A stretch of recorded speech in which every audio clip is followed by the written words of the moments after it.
ભારતનું બંધારણ. બંધારણનો અર્થ. સારાંશ.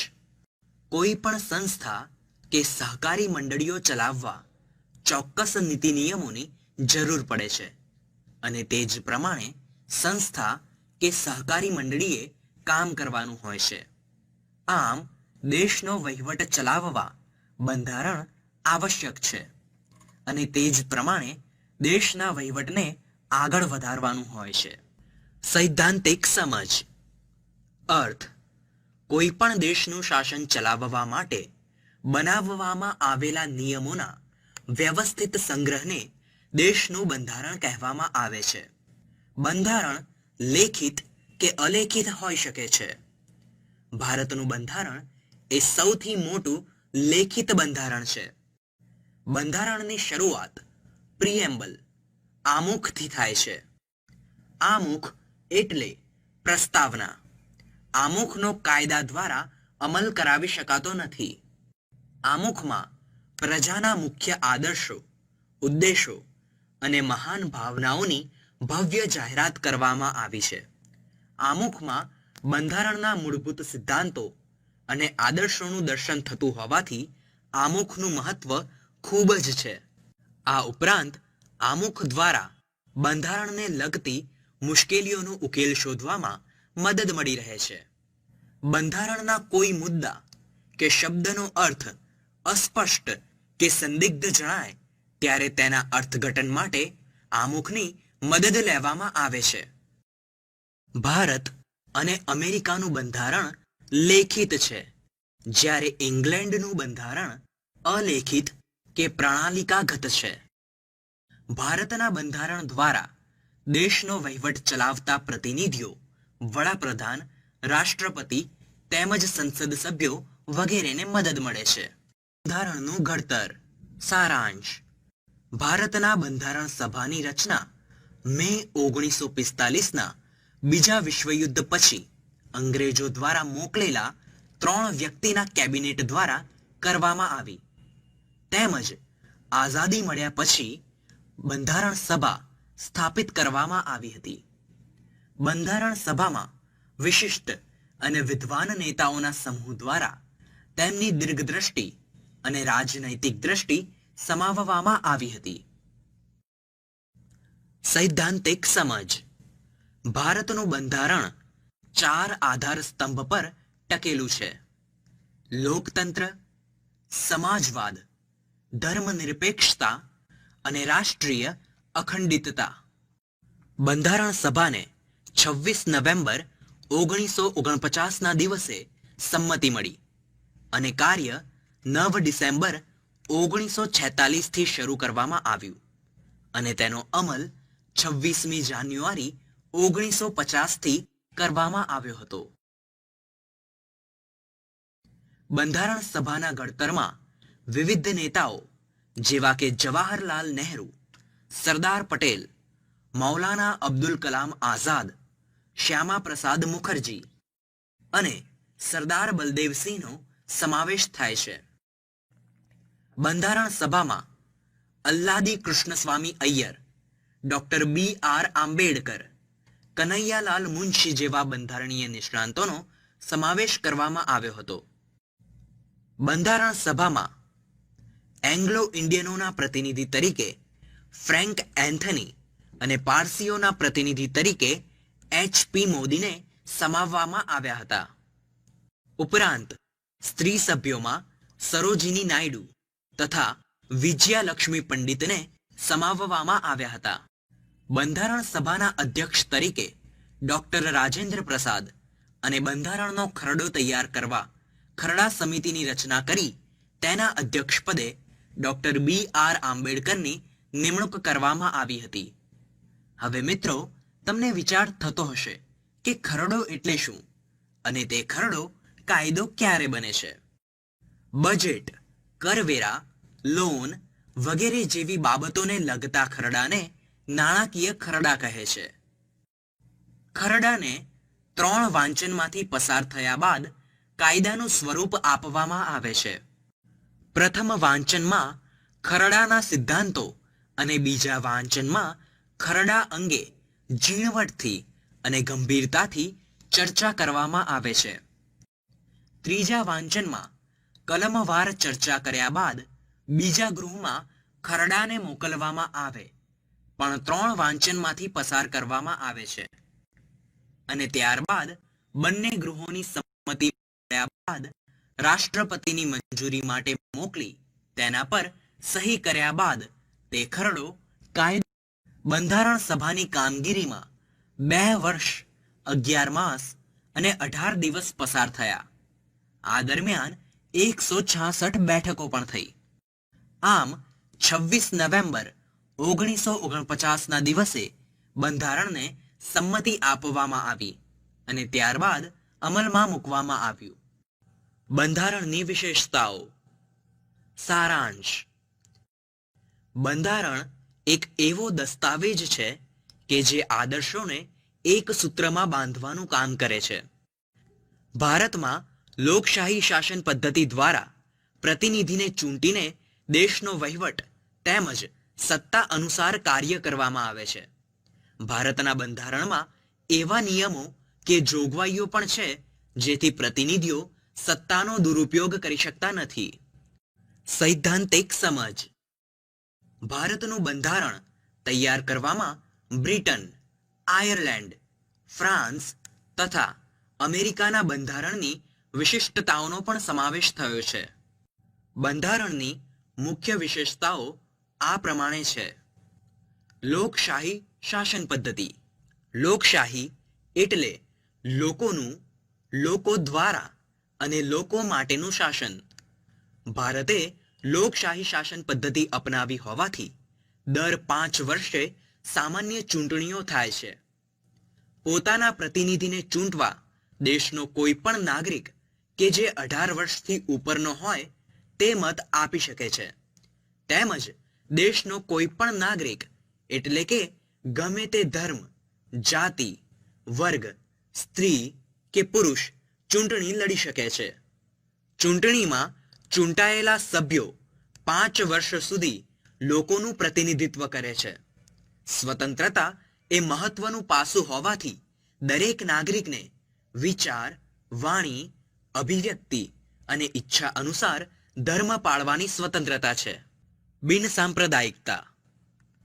ભારત એક બિનસાંપ્રદાયિક અથવા ધર્મનિરપેક્ષ એટલે કે સેક્યુલર અને પ્રજાસત્તાક દેશ છે.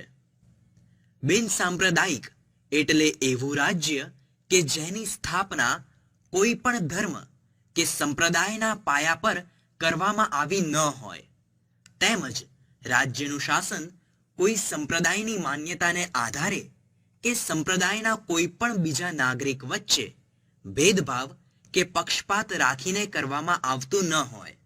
આપણા બંધારણમાં દરેક નાગરિકને ધર્મ કે સંપ્રદાય સંબંધી એટલે કે પોતપોતાના ધર્મ પાળવાની માન્યતા અને તેનો પ્રચાર અને પ્રસાર કરવાની સ્વતંત્રતા આપવામાં આવી છે, જેમાં કોઈ પણ બિનજરૂરી દખલગીરી કરી શકતું નથી. પ્રજાસત્તાક. ભારત એક પ્રજાસત્તાક અને ગણતંત્ર રાજ્ય હોવાથી રાજ્યની અંતિમ સત્તા ભારતના બધા નાગરિકો પાસે રહેલી છે. પ્રજાસત્તાક એટલે રાજ્યના વડા, રાષ્ટ્રપ્રમુખ, વંશ પરંપરાગત અમુક કુટુંબની વ્યક્તિ ન હોય એટલે કે તેઓ લોકો દ્વારા પ્રત્યક્ષ કે પરોક્ષ રીતે ચૂંટાયેલ હોય.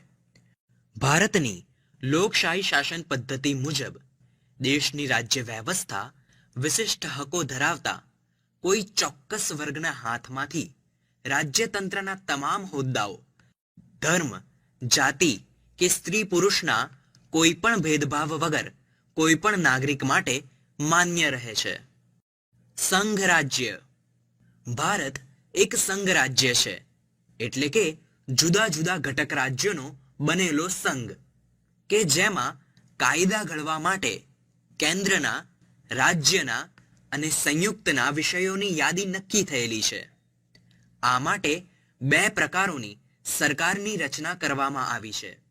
એક સંઘ સરકાર અને 2 રાજ્યની સરકાર. દેશના મહત્વના કાર્યો અને સત્તાઓ સંઘ સરકાર એટલે કે કેન્દ્ર સરકારને સોંપવામાં આવે છે. સંઘ એટલે કે કેન્દ્ર સરકારના અંગો. સારાંશ. ભારતના બંધારણમાં કેન્દ્ર અને રાજ્ય સરકારોના અધિકારો અને કાર્યો નક્કી કરવામાં આવ્યા છે. તેમજ કેન્દ્ર સરકાર દ્વારા ઘડાયેલા કાયદા સમગ્ર દેશને બંધન કરતા રહે છે. તેમજ કેન્દ્ર અને રાજ્ય સરકારે ઘડેલા કાયદામાં મતભેદ ઊભો થાય તો તેમાં કેન્દ્ર સરકારે ઘડેલા કાયદાને જ પ્રથમ મહત્વ આપવામાં આવે છે. સૈદ્ધાંતિક સમજ. કેન્દ્ર સરકાર રાષ્ટ્રપતિ હેઠળ ધારાસભા એટલે કે સંસદ, કારોબારી અને ન્યાયતંત્ર. સંસદના બે ગૃહો, લોકસભા અને રાજ્યસભા. કારોબારીમાં વડાપ્રધાન અને મંત્રીમંડળ, જ્યારે ન્યાયતંત્રમાં સર્વોચ્ચ અદાલત. હવે જાણીએ વિગતે. ધારાસભા એટલે કે સંસદ. ભારતમાં સંસદ એ સર્વોચ્ચ સંસ્થા છે. ભારતની સંસદ બે ગૃહો, લોકસભા અને રાજ્યસભાની બનેલી છે. 1. લોકસભા. લોકસભાની ચૂંટણી માટે સમગ્ર દેશના વિસ્તારનું ભૌગોલિક અને વસ્તીના આધારે જુદા જુદા મત વિભાગોમાં થતા વિભાજનને સંસદીય મત વિસ્તાર કહે છે. લોકસભામાં એંગ્લો ઇન્ડિયન જાતિના વધુમાં વધુ 2 સભ્યોને રાષ્ટ્રપતિ નિયુક્ત કરી શકે છે. એંગ્લો ઇન્ડિયન એટલે માતા ભારતીય અને પિતા કે તેમના પૂર્વજો અંગ્રેજ હોય તેને એંગ્લો ઇન્ડિયન કહે છે. સંસદના કામકાજ માટે હાજર સભ્યોની ઓછામાં ઓછી સંખ્યાને કોરમ કહે છે. લોકસભા માટે 50 સભ્યોની સંખ્યા કોરમ માટે નક્કી કરવામાં આવી છે. 2. રાજ્યસભા. સંસદના ઉપલા ગૃહને રાજ્યસભા કહેવામાં આવે છે. દરેક રાજ્યને વસ્તીના ધોરણે બેઠકો ફાળવવામાં આવે છે. તેમજ રાજ્યોની વિધાનસભાઓના સભ્યો રાજ્યસભાના ઉમેદવારને મત આપે છે. એટલે કે પરોક્ષ પદ્ધતિથી ચૂંટણી થાય છે. ગુજરાતને ફાળે 11 બેઠકો ફાળવવામાં આવી છે. ભારતનો કોઈ પણ નાગરિક એક સાથે 2 ગૃહોનો સભ્ય થઈ શકે નહીં. એટલે કે જો તે બંને ગૃહોમાં ચૂંટાય તો એક ગૃહમાંથી તેણે રાજીનામું આપવું પડે. કારોબારી. કેન્દ્ર સરકારનું બીજું અંગ કારોબારી છે, જે દેશના કારોબાર ચલાવવાનું કામ કરે છે. સંસદ દ્વારા કાયદા ઘડવામાં આવે છે અને કાયદાનો અમલ કારોબારી દ્વારા કરવામાં આવે છે. વડાપ્રધાન મંત્રીમંડળ એટલે કે પ્રધાનમંડળ. પ્રધાનમંડળ જ નહીં પરંતુ સમગ્ર દેશમાં સંસદીય પ્રણાલીમાં વડાપ્રધાનનો હોદ્દો અગત્યનો ગણાય છે. જેવી રીતે રાજ્ય સરકારમાં રાજ્યના મુખ્યમંત્રીનું સ્થાન ચાવીરૂપ છે, તેવી જ રીતે કેન્દ્ર સરકારમાં વડાપ્રધાનનું સ્થાન ચાવીરૂપ છે. સત્તા અને કાર્યો. વડાપ્રધાન સરકારની બધી કામગીરીથી રાષ્ટ્રપતિને અવગત રાખે છે.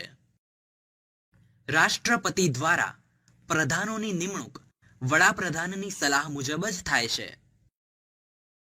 પ્રધાનોને જરૂરી માર્ગદર્શન વડાપ્રધાન દ્વારા આપવામાં આવે છે. ન્યાયતંત્ર. દેશની જવાબદારી લોકોના હિત, કલ્યાણ, રક્ષણ અને વિકાસની છે. તેથી દેશનો વહીવટ યોગ્ય રીતે ચલાવવા માટે ચોક્કસ સિદ્ધાંતો, ધ્યેયો અને આદર્શોને આધારે બનાવેલ કાયદાનો અમલ કરવા માટે ન્યાયતંત્ર એક આગવું સ્થાન ધરાવે છે. મુખ્ય. સર્વોચ્ચ અદાલત. દેશની બધી અદાલતોમાં સર્વોચ્ચ અદાલતનું સ્થાન સૌથી ઊંચું છે. આપણા દેશની સર્વોચ્ચ અદાલત દિલ્હીમાં આવેલી છે અને તેનો આરંભ 28 જાન્યુઆરી 1950ના રોજ કરવામાં આવ્યો હતો. સર્વોચ્ચ અદાલતમાં મુખ્ય ન્યાયાધીશને મદદરૂપ થવા માટે અન્ય 25 ન્યાયાધીશની જોગવાઈ છે. અન્ય કોઈ પણ અદાલતના ચુકાદા સર્વોચ્ચ અદાલત બદલી શકવા સમર્થ છે. તેમજ સર્વોચ્ચ અદાલતનો ચુકાદો અન્ય તમામ અદાલતોએ માન્ય રાખવો પડે છે. આ પ્રમાણે રાજ્ય સરકાર અને તેના અંગો રાજ્ય કક્ષાએ કાર્યરત છે. આપણે તેની સમજૂતી ચાર્ટ દ્વારા લઈએ. રાજ્ય સરકાર. રાજ્યપાલ. રાજ્યપાલ હેઠળ 3 અંગો છે. ધારાસભા એટલે કે વિધાનસભા, વિધાન પરિષદ, કારોબારી અને ન્યાયતંત્ર, વડી અદાલત. કારોબારી હેઠળ મુખ્યમંત્રી અને મંત્રીમંડળ આવે. મુખ્યમંત્રી અને મંત્રીમંડળ હેઠળ સ્થાનિક પ્રશાસન આવે અને સ્થાનિક પ્રશાસનમાં પંચાયતી રાજ તેમજ મહાનગરપાલિકા અને નગરપાલિકા. મૂળભૂત અધિકારો, હકો. સારાંશ. મૂળભૂત હકો એટલે નાગરિકના વ્યક્તિત્વના સર્વાંગી વિકાસ માટે પ્રાપ્ત થતી અમુક ચોક્કસ અનુકૂળતાઓ. મૂળભૂત હકો એ દરેક નાગરિકની અમૂલ્ય પૂંજી અને શક્તિ છે. નાગરિકના મૂળભૂત અધિકારોનું રક્ષણ એ લોકશાહીનું જ રક્ષણ છે. તેથી સરળ, સ્વસ્થ અને સમૃદ્ધ જીવન જીવવા માટે મૂળભૂત અધિકારો અનિવાર્ય છે. સૈદ્ધાંતિક સમજ. આપણા બંધારણમાં નાગરિકોના 6 મૂળભૂત અધિકારોનો સમાવેશ કરવામાં આવ્યો છે. 1. સમાનતાનો હક. 2. સ્વતંત્રતાનો હક. 3. શોષણ વિરોધી હક. 4. ધાર્મિક સ્વતંત્રતાનો હક. 5. સાંસ્કૃતિક અને શૈક્ષણિક હક. અને 6. બંધારણીય ઇલાજોનો હક. 1. સમાનતાનો હક. સમાનતા એ લોકશાહીનો પાયાનો સિદ્ધાંત છે. તેથી ભારતમાં વંશ, જાતિ, લિંગ, જ્ઞાતિ, ભાષા કે જન્મ સ્થળના કોઈ પણ ભેદભાવ વિના દરેક નાગરિકને આ હક મળે છે. ભારતીય સમાજનું કલંક ગણાતી અસ્પૃશ્યતાને બંધારણે નાબૂદ કરી છે. તેમજ તેનું આચરણ સજાપાત્ર ગુનો બને છે. 2. સ્વતંત્રતાનો હક. ભારતના બંધારણમાં દરેક નાગરિકને નીચે પ્રમાણે સ્વતંત્રતા આપેલી છે. વિચાર, વાણી અને લેખનની સ્વતંત્રતા. ભારતના સમગ્ર વિસ્તારના જમ્મુ કાશ્મીર સિવાય કોઈ પણ ભાગમાં સ્થાયી થવાની સ્વતંત્રતા. કોઈ પણ વ્યવસાય, ધંધો કે વેપાર કરવાની તેમજ રોજગાર મેળવવાની સ્વતંત્રતા. 3. શોષણ વિરોધી હક.